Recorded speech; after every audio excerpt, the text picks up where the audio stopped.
Assalamualaikum warahmatullahi wabarakatuh. Selamat pagi, siang, malam buat kalian semua. Semoga kalian sehat selalu ya. Makin banyak rezekinya. Yang sedang kesulitan diberi kemudahan. Yang sakit biar cepat sembuh, ya nggak? Nah, buat yang lagi di fase berjuang untuk hamil ya, semoga cepat diberikan momongan ya. Amin, amin, amin. Oke. Hari ini itu 8 Agustus ya. Gua sama ukti gua mau melakukan cek lab di salah satu puskesmas di daerah Tapos. Dan ini sudah cek lab yang ke berapa ya? Kalau nggak salah sih yang kedua atau tiga gitu, gua lupa. Dan yang pertama itu di bidan, seingat gua waktu itu. Nah, akhirnya waktu itu dari saran bidan, dari saran kawan-kawan juga, terus dari RT kita juga bilang kalau bisa sih punya data di puskesmas untuk ya sekedar cek kehamilan gitu kan. Kemarin juga suruh ke posyandu kan buat ngasih lihat cek labnya. Jadi pihak kelurahan dan RT setempat gitu kan punya data kita nih ibu-ibu hamil. Nah terus sebelum berangkat ke puskesmas ini sih satu hari sebelumnya nih ya, istri gue tuh udah daftar online dulu nih buat dapat nomor antrian. Karena dari pengalaman sih dari teman-teman gitu ya, pengalaman ada yang bisa datang langsung, ada yang enggak. Nah gue sendiri nyaranin buat jaga-jaga gitu kan, daftar online dulu deh di situs puskesmasnya kan.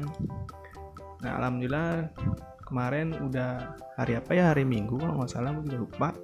Dia sendiri yang daftar, dia bilang oke, nanti pagi gitu kan. Nah yang udah daftar online itu bisa datang jam berapapun, yang penting udah daftar online. Nah ini gue nggak tahu nih kudu daftar ulang lagi atau enggak, kita lihat aja nanti ya. Nah alhamdulillah si dede bayi ya dalam keadaan sehat gitu kan.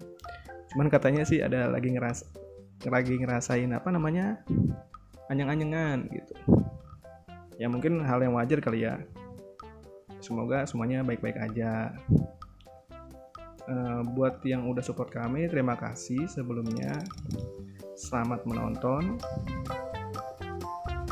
thank you.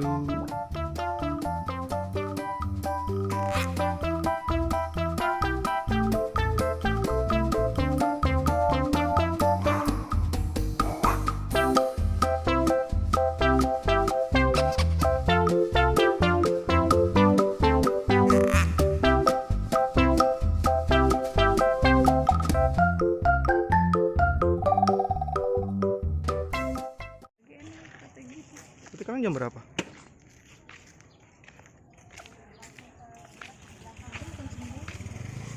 Masih tuh kamu?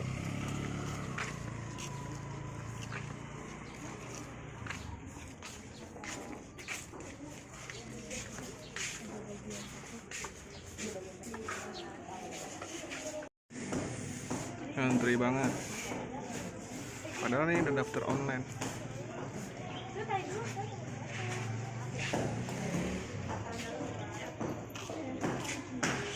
Kita tunggu aja dulu ya. Nunggu di sini aja deh. Antri banget, gak enak. Kita juga jaga jarak 3 m.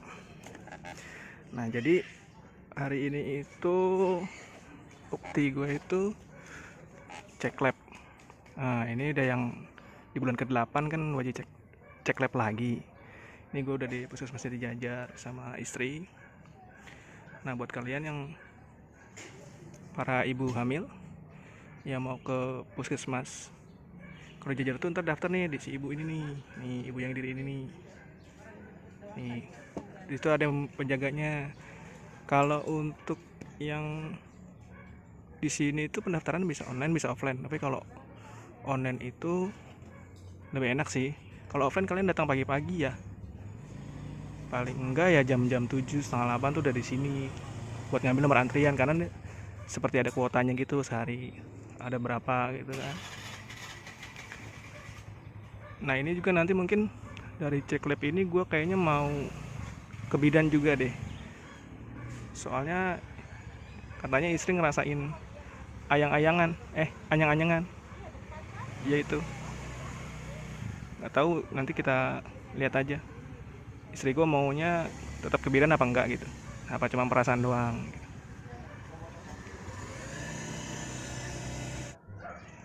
Sambil nunggu istri gue, mungkin gue sedikit cerita ya.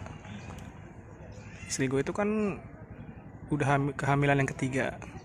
Nah kehamilan yang pertama itu gugur karena ada beberapa faktor. Udah gede, seinget gue sih sekitar umur 40 hari kalau nggak salah. Ya 40 harian kalau nggak salah itu. Nah itu akibatnya karena sebabnya itu waktu itu kehamilan di bulan puasa. Nah dia nih, istri gue tuh maksain puasa, padahal memang dia kan punya darah rendah. Ya bukan karena darah rendah juga sih, karena kan maksain aja menurut gue. Darah rendah, terus telat cek. Nah waktu telat cek itu ya selain karena puasa ya dia maksain puasa, terus kecapean juga ya kan, kaget kali ya, badan tuh kaget ya, kayak meriang gitulah.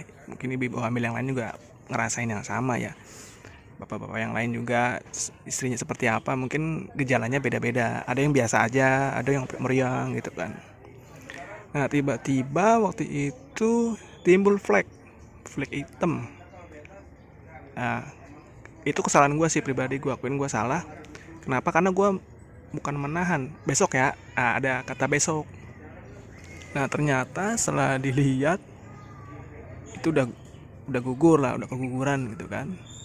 Nah tapi anehnya ya karena mungkin kehamilan juga masih muda ya, yang nggak dikuret di dokter, enggak, cuman pakai obat aja tuh waktu yang di pertama itu, kehamilan pertama. Begitu juga dengan kehamilan yang kedua. Tapi kalau kehamilan pertama itu udah berbentuk, udah kelihatan jadi gitu kan. Nah kalau kehamilan yang kedua itu benar-benar gagal. Sama kehamilan di awal-awal kehamilan masih muda lah, umur masih muda hamilnya 1-2 bulan lah. Nah itu akhirnya kalau yang di kehamilan kedua sama, benar-benar kecapean juga kayaknya, karena kan ya namanya kegiatan di rumah lah ya, istri itu ada aja.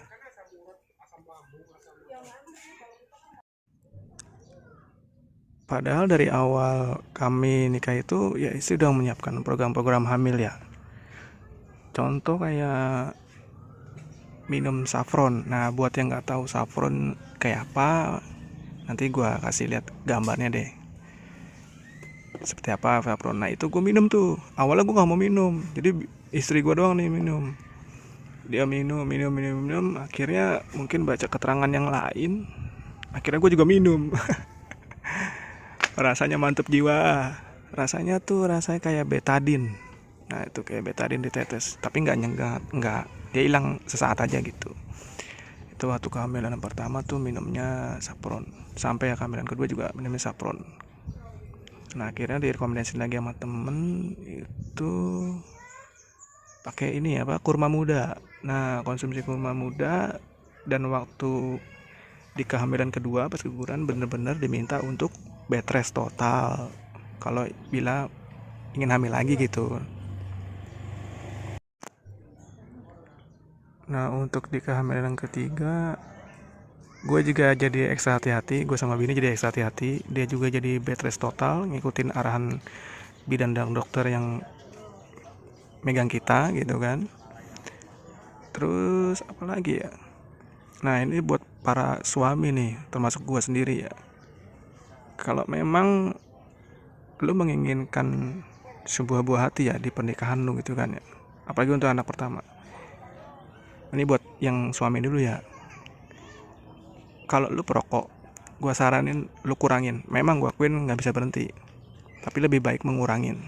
jaga jarak sama istri lu juga ketika lu ngerokok itu kan.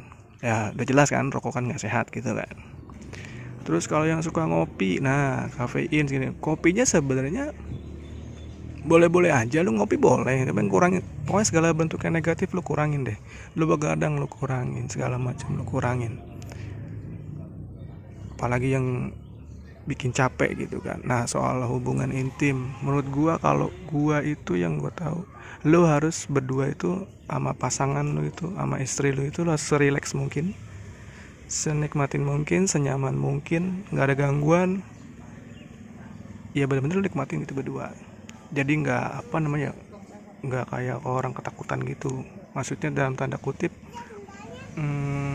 oh nggak enak nih.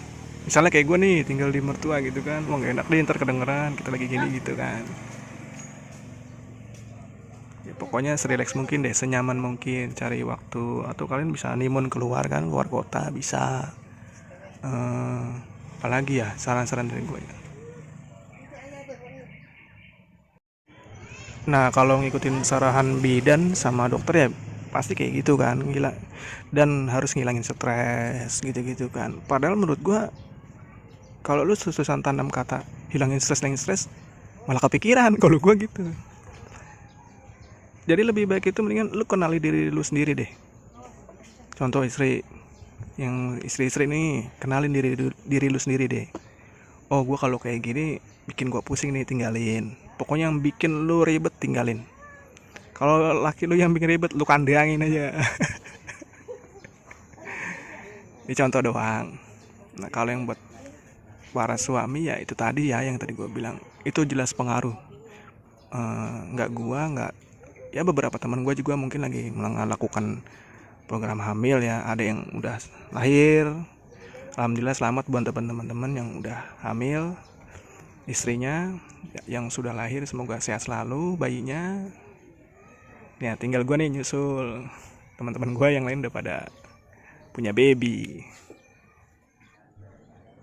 Nah buat yang jarang olahraga, gue juga salah satunya. Apalagi kan gue nafkahnya itu dari ojol ya, jadi kebanyakan di jalan juga. Setidaknya lu konsumsi air putih banyakin ya. Gue juga nih, gue ngingetin diri sendiri konsumsi air putih lebih banyak dari sebelumnya, karena lebih bagus itu udah pasti gitu kan. Terus apa lagi ya yang mau gue ceritain, sebenarnya banyak, cuman harus ada tektok kadang sama bini karena dia ngerasain kan perutnya rasa gimana gitu. Nah ini sekarang tiap malam tuh, nggak tiap malam sih, hampir tiap hari kalau di kamar itu dia nungging deh tuh biar muter bayinya kata dokter gitu kan. Soalnya kemarin pas dia yoga itu ada yang cerita teman yoganya di situ di bidan itu ada yang anaknya kelilit tali pusar gitu kan. Ya ada yang tahu lah soal kelilit tali pusar itu.